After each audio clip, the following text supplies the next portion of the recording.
بسم اللہ الرحمن الرحیم۔ حضرت ابو ہریرہ رضی اللہ تعالیٰ عنہ فرماتے ہیں کہ انہوں نے رسول اللہ صلی اللہ علیہ وآلہ وسلم کو فرماتے ہوئے سنا کہ بنی اسرائیل میں 3 آدمی تھے، ایک اندھا، دوسرا کوڑی اور تیسرا گنجا۔ اللہ تعالیٰ نے انہیں آزمانے کا فیصلہ کیا اور ان کی طرف ایک فرشتے کو بھیجا۔ فرشتہ سب سے پہلے کوڑی کے پاس آیا اور اسے کہا کہ تجھے سب سے زیادہ محبوب کیا چیز ہے؟ اس نے کہا کہ خوبصورت رنگ اور خوبصورت جلد، کیونکہ لوگ مجھے برا سمجھتے ہیں۔ فرشتے نے اس پر ہاتھ پھیرا تو اس کی بیماری دور ہو گئی اور اسے خوبصورت رنگ اور خوبصورت کھال حاصل ہو گئی۔ پھر فرشتے نے اس سے پوچھا، تجھے کون سا مال سب سے زیادہ محبوب ہے؟ اس نے جواب دیا، اونٹ۔ فرشتے نے اسے ایک 10 ماہ کی حاملہ اونٹنی عطا کی اور اس کے لیے برکت کی دعا کی۔ پھر وہ فرشتہ گنجے کے پاس آیا اور اس سے پوچھا، تجھے سب سے زیادہ محبوب کون سی چیز ہے؟ گنجے شخص نے کہا، خوبصورت بال اور یہ کہ مجھ سے یہ بیماری دور ہو جائے، کیونکہ اس کی وجہ سے لوگ مجھے برا سمجھتے ہیں۔ فرشتے نے اس پر ہاتھ پھیرا تو اس کے بال نکل آئے اور اس کی بیماری ختم ہو گئی۔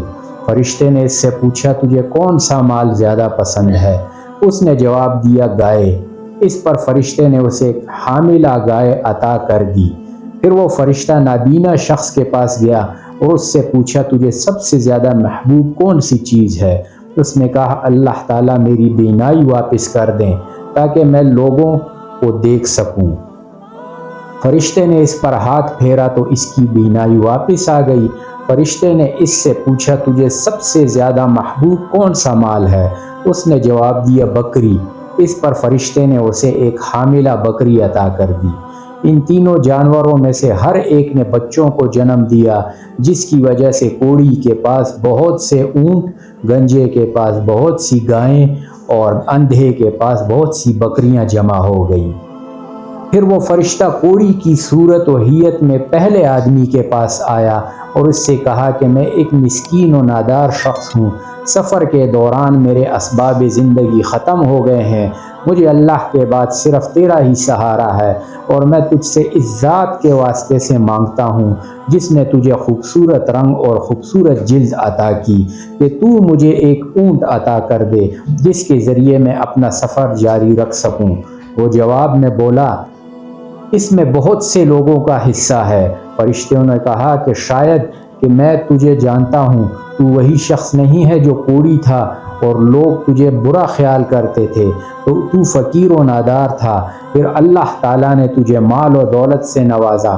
وہ شخص بولا، میں تو اپنے آباء و اجداد کا وارث بنا ہوں۔ فرشتے نے کہا کہ اگر تو جھوٹا ہو تو تیرا انجام ویسا ہی ہو جیسا تو تھا۔ پھر وہ فرشتہ گنجے شخص کے پاس آیا اور اس سے بھی یہی بات کی۔ اس نے بھی وہی جواب دیا جو کوڑی نے جواب دیا تھا۔ فرشتے نے اس کو بھی کہا کہ اگر تو جھوٹا ہے تو اللہ تعالیٰ تجھے بھی ایسا ہی بنا دے جیسا تو تھا۔ پھر وہ فرشتہ اندھے کے پاس آیا اور اسے کہا کہ میں مسکین و نادار شخص ہوں اور مسافر ہوں، میرے اسباب سفر ختم ہو چکے ہیں، میرا اللہ کے بعد تیرے سوا کوئی سہارا نہیں، میں تجھ سے اس ذات کے واسطے سے ایک بکری مانگتا ہوں جس نے تجھے بینائی عطا کی ہے تاکہ میں سفر کو جاری رکھ سکوں۔ اس شخص نے کہا کہ میں نابینا تھا، اللہ تعالیٰ نے میری بینائی لوٹا دی، میں نادار تھا، اللہ نے مجھے مالدار بنا دیا، تو جو چاہے حاصل کر لے، خدا کی قسم میں تجھے کسی چیز سے نہیں روکوں گا جو تو میرے مال سے اللہ کے لیے لے گا۔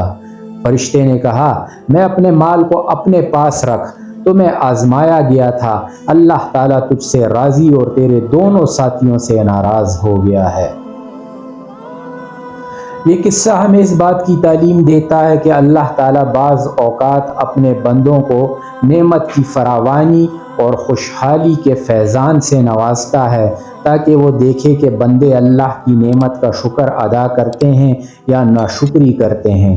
اللہ تعالیٰ فرماتے ہیں، فَأَمَّا الْإِنسَانُ إِذَا مَا ابْتَلَاهُ رَبُّهُ فَأَكْرَمَهُ وَنَعَّمَهُ فَيَقُولُ رَبِّي أَكْرَمَنِ۔ مگر انسان عجیب مخلوق ہے کہ جب اس کا پروردگار اس کو آزماتا ہے کہ اسے عزت بخشتا ہے تو کہتا ہے کہ آدھا میرے پروردگار نے مجھے عزت بخشی۔ اس قصے سے ہمیں نعمتوں کے حفاظت کا طریقہ بھی معلوم ہوتا ہے، اور وہ طریقہ موجودہ نعمتوں کا شکر اور مزید نعمتوں کی درخواست ہے۔